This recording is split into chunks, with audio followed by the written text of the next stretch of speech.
queued up the wrong one.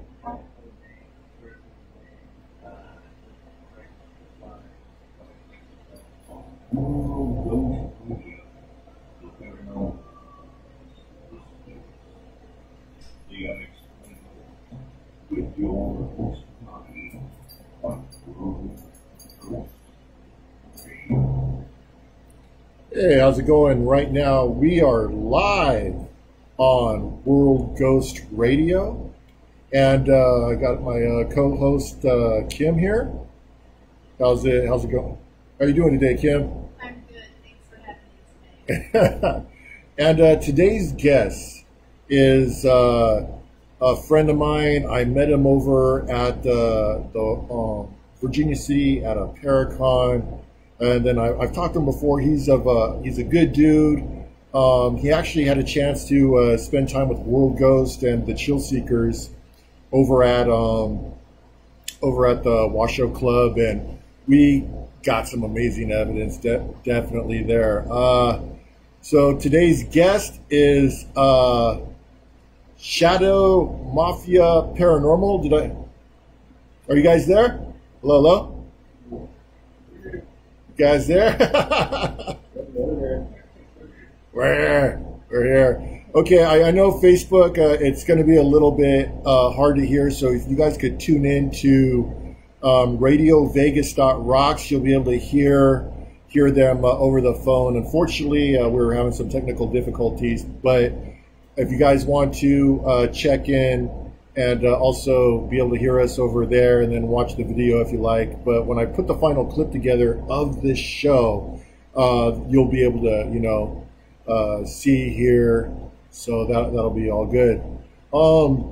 So how you guys been? What's been going on? Been busy.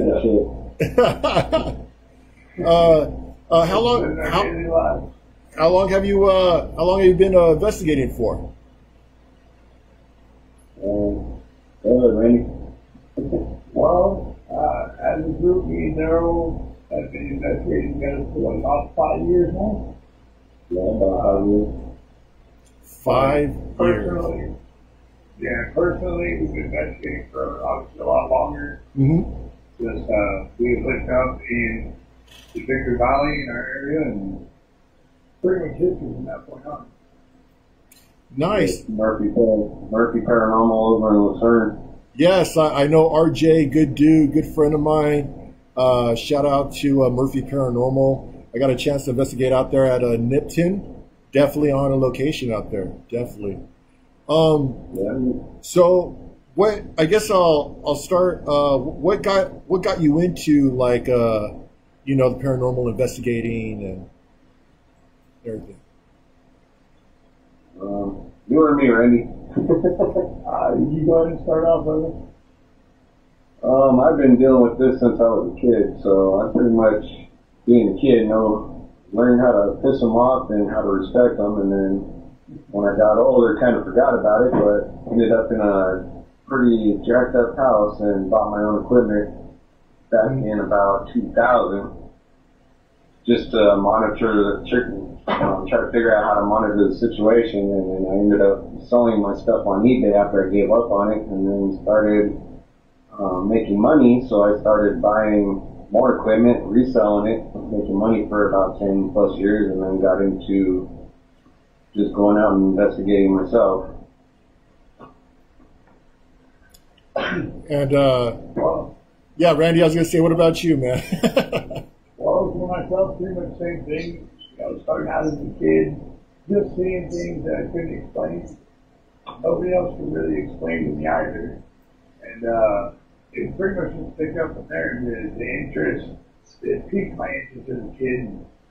It just got a little bit stronger and stronger as time went on. I started doing investigations in places I shouldn't have been, and with a bunch of people that I shouldn't have probably been with. Right. It just went from there. And yeah, now we're here today. What was your guys' first investigation together? Together, that would be Murphy. Was it over in Nipton? No, it's been a ghost town up in Lucerne. Okay. There was not even I don't even think there's a name for it, but it's in Lucerne Valley. There's a bunch of houses, abandoned houses from probably the late 1800s by Go Bar Ranch. Okay. I think. Was that right, Randy? Something like that?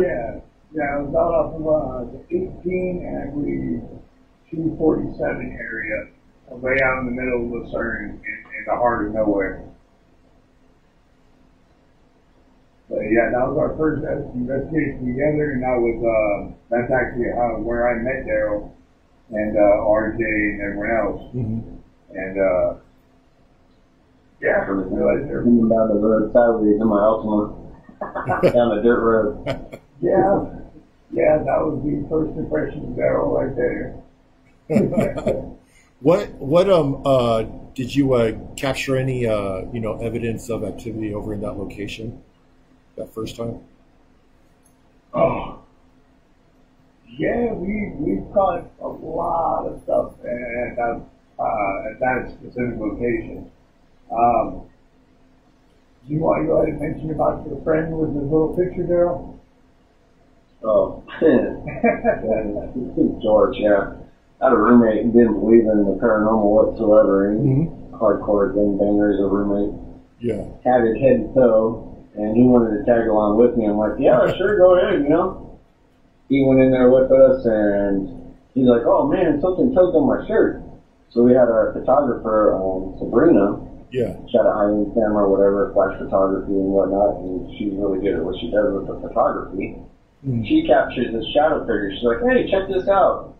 And when she took the picture, he's like, oh, hold on, check out. I'm taking a picture with my homie just joking around. Yeah. And he's like trying to hug nothing.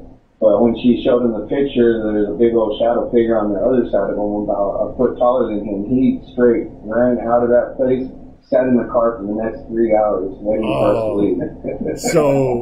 So you guys went in. He felt something tug on his shirt, and then she took the photos, and then so she had a screen to show the photo at that time of what was captured on film, right? Yeah. Oh, okay. Nikon digital. Oh, yeah. Caught the picture in the moment. It had to be like 2 or 3 minutes after he said it, and then he snapped the picture. Yeah.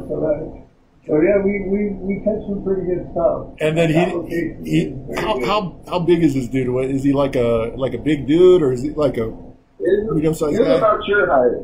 That's about your height. Right? That's up. And then this shadow figure was, because I'm 6'4", I'm pretty tall. Yeah. So this he's about your height.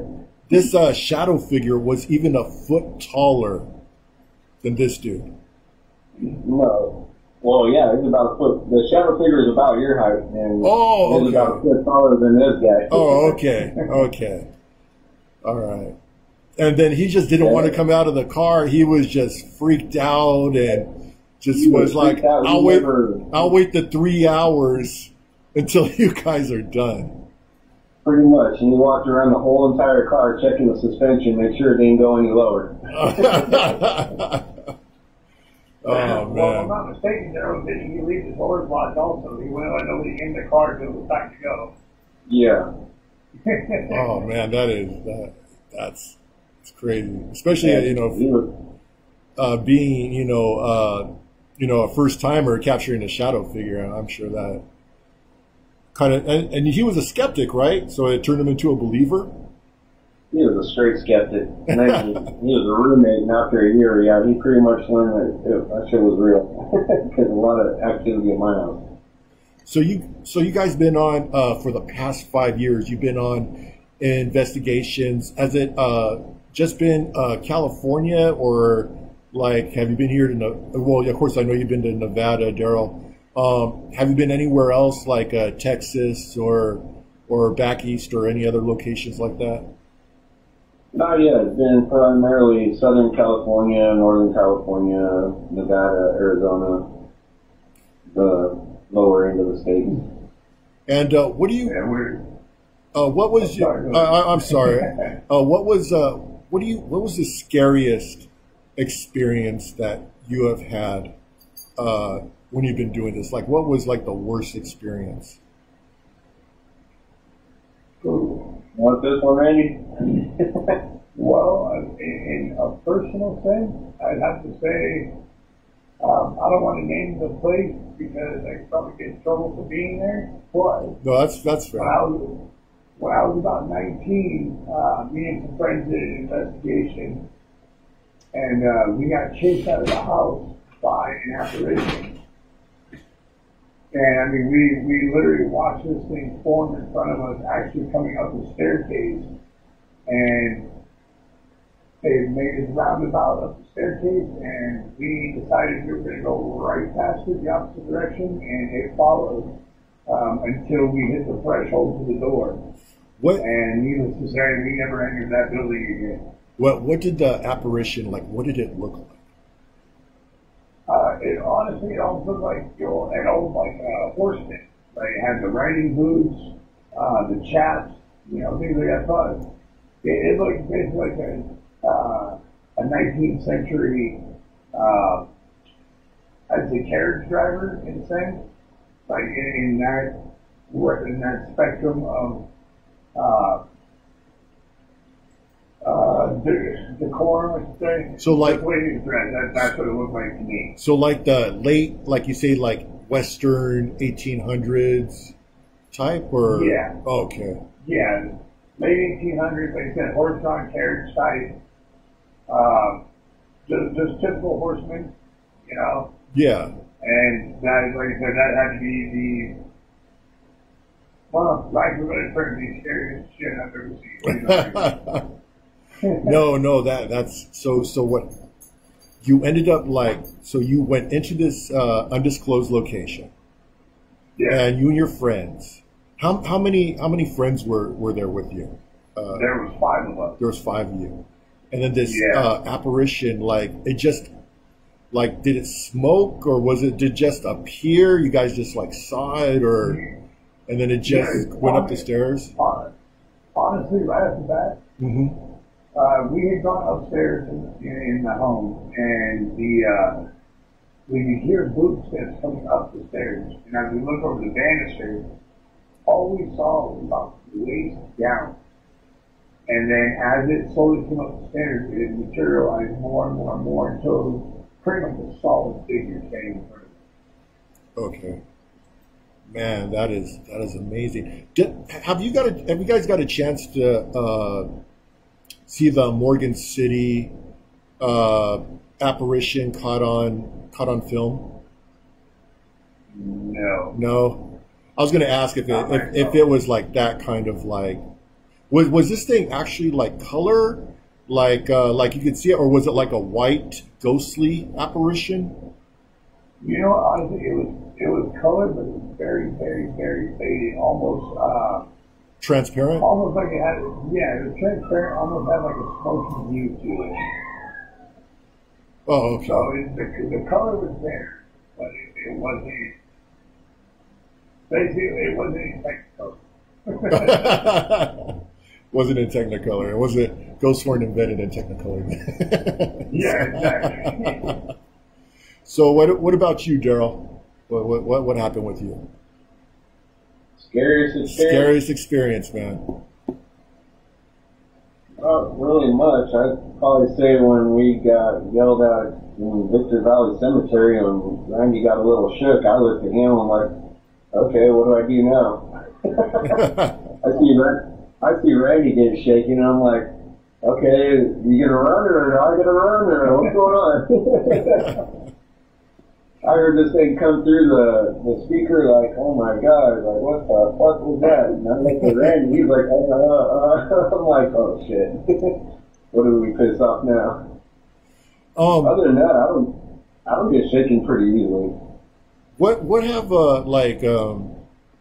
have you ever been like affected by any type of like spirits, for example? Like, have you ever been like stabbed or energy? Have you ever felt like drained, or has that ever happened at like locations? Or Yeah. I get that quite a few times. I've gotten scratched at Nimpton recently, but other than that, not really too much. I just, yeah. When you say scratched at Nipton, are you talking about the which was it, the Napino house? Yeah, I believe it was a trading store. Oh, inside the trading store. Yeah. Yeah. Well, You like to scare shit. Well, I don't. That's all my dad forgets that. well, what were you doing when that happened? Like, I don't recall. I look down at my arm and I see blood coming down my arm. I'm like, oh, okay, cool. What the hell scratched my? Who the hell scratched my arm? That was about it. was it one scratch? Was it three or No, just one scratch. just one scratch? Yeah, I had a chance to investigate the trading post, and you know we caught some like disembodied voices and stuff, but out of Nipton, Napino House was on my number one for a long time.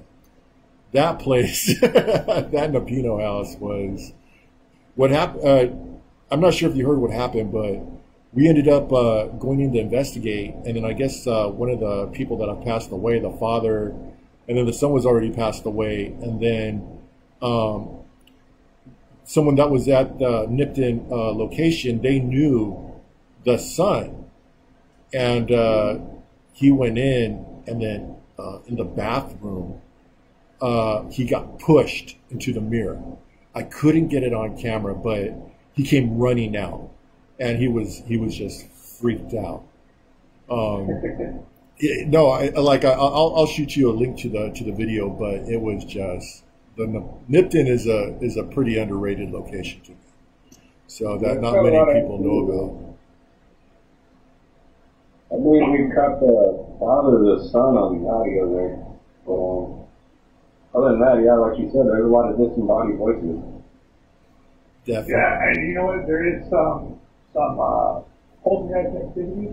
Yeah. We were in that back janitor area, and I had that mirror pushed over onto me by the janitorial sink in there.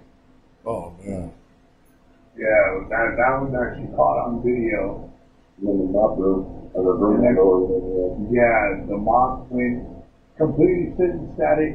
The closest person to it was like 3 feet away, and it just swung over and blocked my path from walking out. So we've caught some good stuff. Nipton is a very unique place, and I wouldn't mind going back there.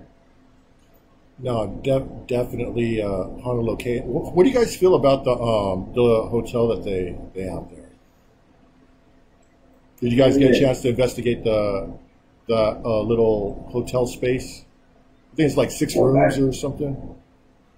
No, the night we were there last, we weren't able to investigate there, and each room was taken up that night. So we didn't really get a chance because they didn't want us to disturb any of the guests. Yeah, we were in the front store right there. Oh, nice. Okay. Have you have any experiences with like demonic presences? Oh boy.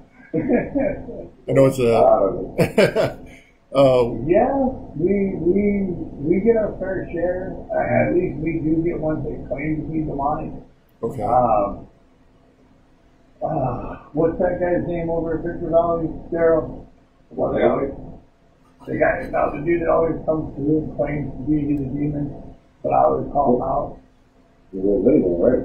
Oh yeah, he claims it's him, and he comes through clear as day. Speaks his name. From what I gathered, he doesn't speak in Hebrew, English, things like that. But, I mean, I'm pretty sure from your own experience, you can't always attribute that to any type of demon, you know, or occult type thing. Sometimes it's just a lesser entity trying to come out tough. Right. Well, that's the thing we do target, though. The darker side of it. Yeah. Did you guys ever come across a demon called Seven? Anybody out there Did you hear the question? Did you guys hear? No. I didn't hear. Kim asked if you guys ever came across a demon called Seven. Probably. Seven? Like the number? No. Not that I know of. Closest we come to that is we can't remember hearing it said. That was the closest we come to that. I believe a demon is related to the seventh circle of hell or some shit like that. Yeah. I forgot what it was, but yeah, it's on one of my videos. I'm just I gonna. forgot what it was. Right now, we are live on Radio Vegas Rocks. If you guys have any questions on Facebook, on Paranormal on Air, you could shoot them to me, and then I'll shoot them to Shadow Mafia Paranormal. You guys go ahead and shoot questions and let me know. I'll be keeping an eye on the posts. So let's get back into this. Where do you think is the most haunted location that you've investigated? We got quite a few that are pretty active, but I think the most active would probably be a modern cemetery in Victorville, which is surprising. We were called out there by a few teams to check it out. One team was staring into the abyss on the East Coast. They have their West Coast team out here with the Old Boy. Mm-hmm. They called us out to check it out, and we also had Shadows Pit Paranormal say they've been attacked, and they kind of worked together, and now we all three work together at that location. And we just go there to pretty much see what's going on, monitor it all the time, and test new equipment, not to subside the activity to say, but Right. just leave it active so we can get further into testing and just leave it be as it is and dig further into research. But as far as it goes, yeah, I'd say that place is pretty active. What type of activity has occurred? Like, what do people report happening at this cemetery? Well, I can say just from personal experience, we get a lot of shadow people, definitely disembodied. I myself have been pushed. I actually turned around to hit Daryl for hitting me, and it turned out he was too far away for it to be him. Wow. That's the one where we got the name Azazel countless times. And that also is the one that Daryl was referring to earlier about the scream at us or the growl at us through our speaker. So that's there's a lot of stuff that we picked up, and it's not only negative. We've talked to one was a soldier, correct, Daryl, in the mausoleum over there. Yeah, there's a couple of places, right? Yeah. So the place has a lot of its own activity. We haven't gotten anything from any certain people except for the groups that Daryl mentioned. They told us about experiences. That's about it. Other than that, it's been all personal experience, really. Would you believe it's more active during the day or at night? That place is pretty busy because, like I said, it's a modern cemetery and / older cemetery. There's like two sections of it. But during the day, I've had activity. I forgot what the demon's name was. I had during the day waiting for Shadows Pit Paranormal to show up and meet up there. I had some EVPs coming through from, I guess it's the demon with the flies, Beelzebub or something like that. Yeah. I've had that on recording there during the middle of the day. But as far as during the day goes, there's a lot of people in and out of that cemetery, so we wait till they get started and everybody leaves and we set up. But it's sometimes a hit and miss there because either it's active or it's not. But there's still activity no matter what. It just depends on how much activity there is. But there is a substantial amount of activity to believe that that the cemetery is haunted. Yeah, it's very active. It just depends on like I said, it's a hit and miss, but when it's active, it's like really active. Like when Randy mentioned that he turned around to punch me for hitting him, and I was too far away. He turned around and walked towards me, and he's like, "Hey, wait a minute!" And then his door on his truck slammed.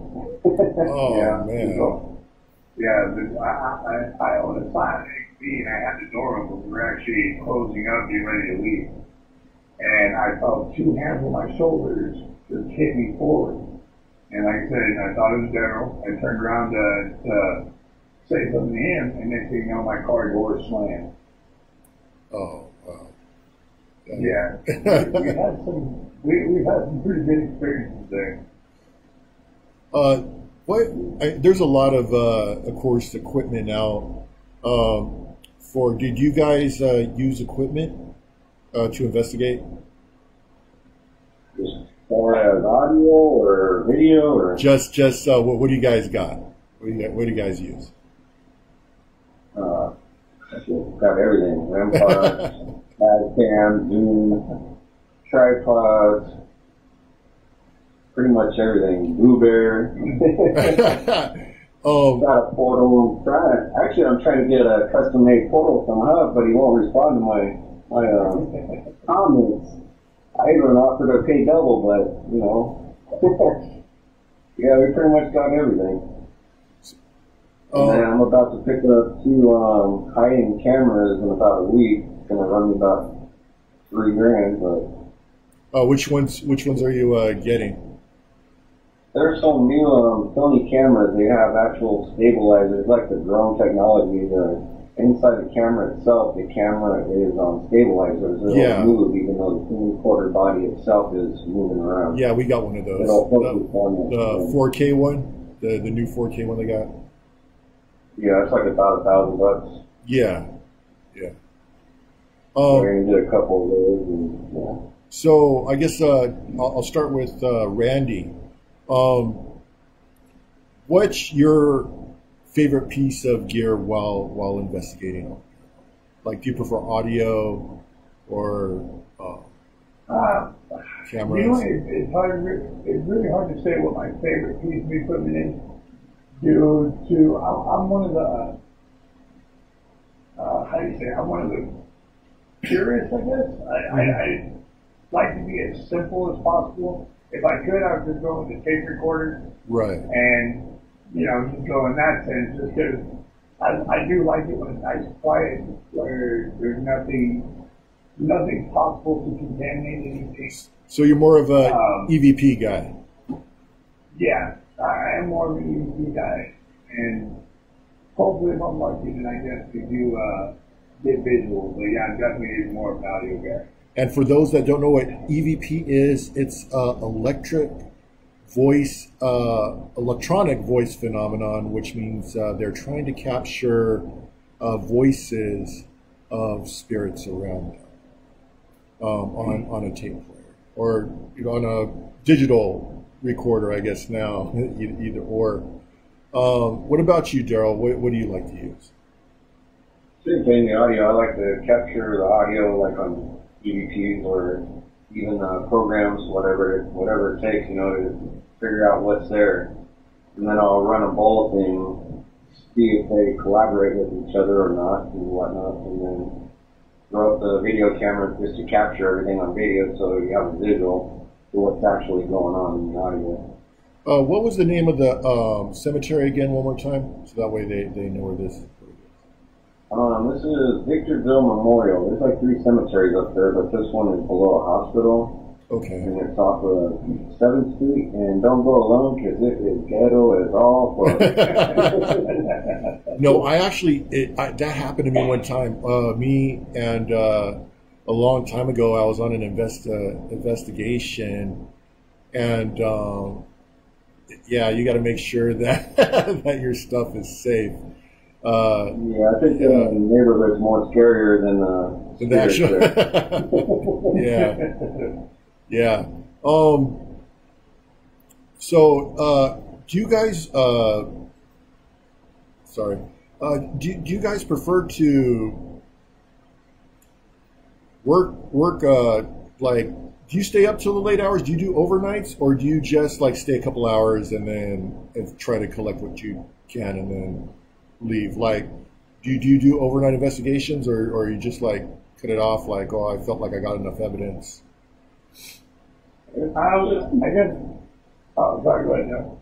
No, go ahead. Tell me. I was gonna say we kind of do both. A lot of it is circumstances, depending on how the night's going, or if we might have groups with us, things like that. For the most part, myself at least, I like to stay as long as possible. But it's sort of, no pun intended, but when it gets to the point where the night becomes dead, it's typically time to go home. Yeah. Yeah, pretty much same here. We'll stay as long as possible. If it's really good, we'll keep going. We might even wait for about an hour or two, see if it picks up.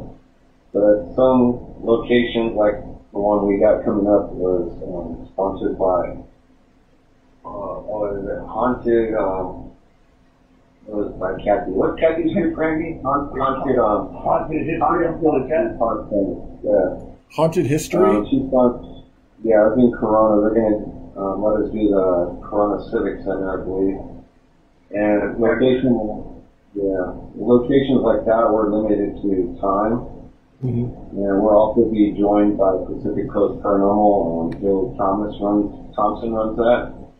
Okay. But if we're at a wide open location where we have no timeline, then we'll stay as long as possible and get as much evidence as we can. But just like the Civic Center one, it's going to be a public learning thing where the public will join in on the investigation, check things out, and get a feel for what goes on in the paranormal field. And I think our time cap for that is like 12 o'clock. We'll probably stay till 1. Just to keep everything running and rolling and see what we get. Nice. Do you guys got any investigations coming up, or? I don't think we have any new ones planned for right now, but we do have one in the works that we did an intel for, like Daryl mentioned a little bit a minute ago. Hopefully, if that all works out, then we'll have that big one coming, and then we do want to try to branch out and move out of just the Southern California area. So, just a heads up, if anyone out there wants to come by. What's a good place, like as far as like your bucket list? Where would you want to investigate, like if you had a chance to? Well, myself, I really, really still want to investigate Bodie. Bodie. Yeah, so Bodie is on the list, huh? Oh yeah, absolutely. And Goldfield. Goldfield would be amazing. Yeah. Bodie, especially due to the fact that the seclusion of it, that's what really gets me going on that one, because there's nothing there, there's nobody there, and you just have the place to yourself. That's what draws me to that. I think some of the history on Bodie is, for those that don't know on the show, is Bodie is an abandoned location. And they say that like there's just a lot of leftover stuff there, a lot of stuff that is left. And if you take any of the items from this location, there's a possibility that you may get cursed. Is that correct? I think that's some of the history on it. That's supposed to be part of it. That's supposed to be part of it. And just for a heads up, it's also a federal offense. So, but yeah, for the most part, that's what they say. If you do take anything else from there, then there will be misfortune upon your family, I think. And I've heard like people. Oh no, go ahead. I'm sorry. I heard a lot of people, or they get mail all the time from everywhere, sending items back that they've taken. Yeah, that's what I was gonna say. Yeah, that's crazy. Man, Bodie and then Goldfield. Now, are you talking about a certain location at Goldfield, or just the city in general? city in general. Yeah, pretty much everywhere there. I heard they had a schoolhouse and all that, and a cemetery. It's all pretty haunted. Okay. Oh, okay. Do you guys ever use like how do you protect yourself? Like, do you protect yourself from these entities of, like any type of religion or that they'll follow you or attack you? Yeah, pretty much just tell them, hey, don't follow us. And that's pretty much where we leave it. Yeah. So I just walk in holding my beer and let's do this. Walk out with another beer. Let's go. So spirits with the spirits. Pretty much. Yeah. They show up at the house, fuck it, whatever. There's a bathroom, there's a TV, have fun. I'm going to bed. Oh man. So where do you think is what would you tell? I'm sorry, I'm just trying to read. I'm trying to see if there's any questions on just real quick. I'm just doing a quick scroll. What would you tell someone that just started paranormal? Started looking for ghosts. What would you advice you would give to them? Be skeptical. Be 100% skeptical. Don't go in with your mind made up that spirits and the paranormal are real. As bad as that sounds, I know that I'm contradicting myself, but I am one of those skeptical believers. I have to see it or hear it or feel it myself to actually go, okay, this place is haunted. So just keep an open mind. Like the forest. Yeah, that was messed up. Yeah. Come on, Ray, let's go back. Nope. No, I've done that. I really didn't want to go back to Virginia City. Like I told Keith, I was like, I really don't want to go back. So but you gotta fight it. You gotta fight that fear, man. It's horrible. I love that place. Oh that yeah. place is awesome. Oh, Virginia City was great. I was trying to go back tomorrow if I could. How was the I only popped into the Paracon for a little bit. How was it? How was everything out there? I don't know. We were in the cemetery videotaping. Oh, okay. I thought you guys were at there. I'm sorry. Yeah. Well, we went for a minute. Yeah. We were there for a minute. The downside was during the conference itself. Yeah. Some of the talking points and the guests that were speaking, a lot of it you really couldn't hear. Oh, okay. So that's when me and Daryl decided, hey, let's go grab some lunch and then go check out the cemetery. So we disappeared in the cemetery for about 3 hours. I guess we still got a little bit of time. Kim, do you got any questions? We may have some investigations coming up. We'll going around that area if they want to ask. Yeah, if we head out over to Bodie or Goldfield, if you guys want to collaborate and venture through, you're more than welcome to. Oh yeah, all the time. Sign me up. We collaborate all the time. Where could they find your plugs, like your social media and everything, to contact you and to watch your videos?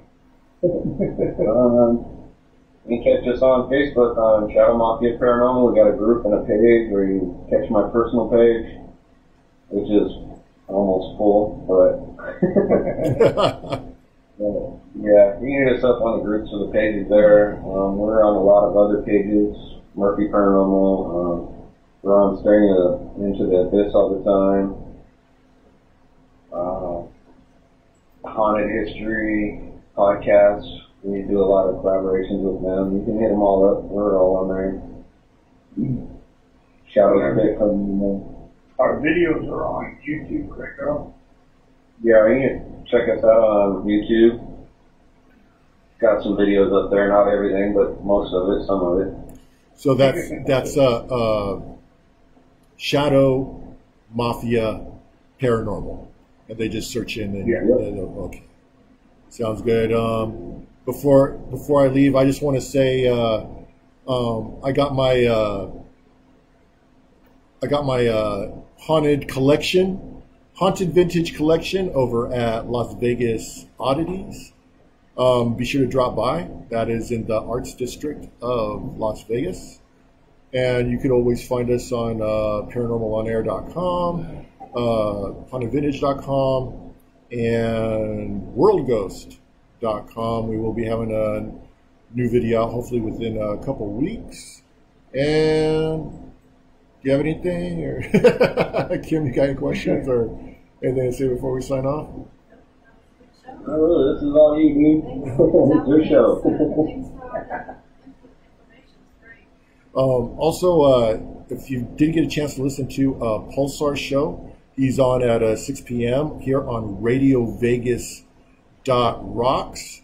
I also want to say thank you to my boss here, Mr. Jay Bird, for helping us out, helping us out get on the show today. So thanks, Jay. You are welcome. All right. And I just want to say, hey, thanks, guys, for, coming on here to give us the insight on your investigations and everything that's happened. And, hopefully we get a chance to catch you back on again here soon. Thank you. All right. Thanks for having us on. All right. Thanks. All right. I guess that wraps up tonight's World Ghost Radio Live. And be sure to check us out next week, Wednesday, 9 p.m. Pacific Standard Time, where we will be coming on here to talk with our next guest, who I haven't booked yet. But it'll be some amazing stuff, I guarantee you. The most insane, the most amazing, and crazy stories of the paranormal. So be sure to check us out next week. So be there if you dare. Thanks for joining, everybody.